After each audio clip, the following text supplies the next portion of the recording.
The Guyana Football Federation, in collaboration with the Pele Alumni, will host the National Under-15 Inter-Association Club Tournament from the 2nd to the 16th of February. There will be 9 teams from the region member association participating in a cluster format, along with a team from Region 1. Representative of the Frank Watson alumni, John Yates, gave a brief account in remembrance of Frank Watson and why it is important to have a tournament of this nature. Frank was interested in football, and he got the young people together there and worked on discipline with the young people, eventually forming Pele Football Club and became its first president.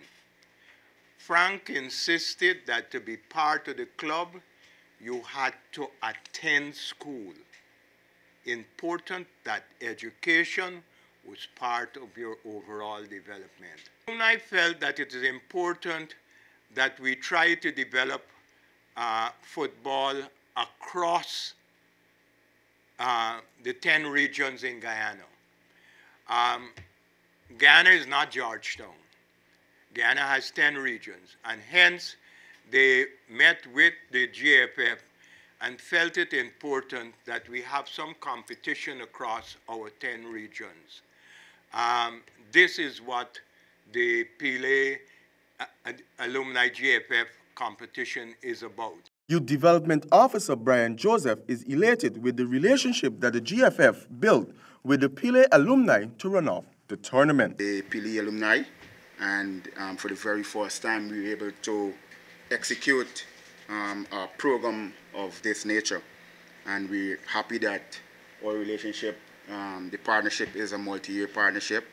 So later in the month of February we will start the 2nd edition of the Frank Watson Nationwide, it will be the Frank Watson Inter-Association that will conclude with a nationwide playoff.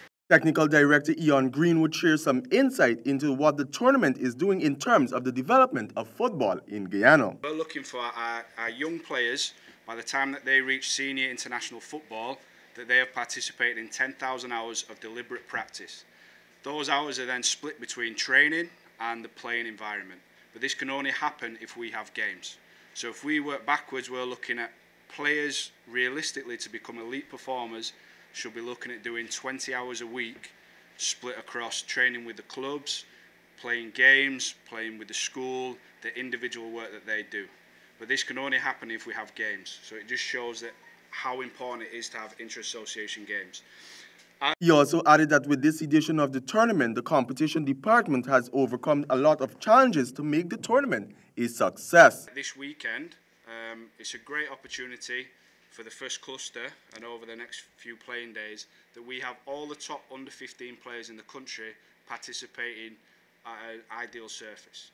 So what will happen, as Brian's explained, that they'll be playing in the clusters, working through into the final stages. But ultimately, from a GFF point of view, we're looking at, again, talent ID. So we're looking at ensuring that we have identified the top players across the country that can come into our national team programs. So there'll be technical officers observing the games, ensuring that we have got the correct players moving into the academy structures. For the HGP Sport, I am Stanford Howard.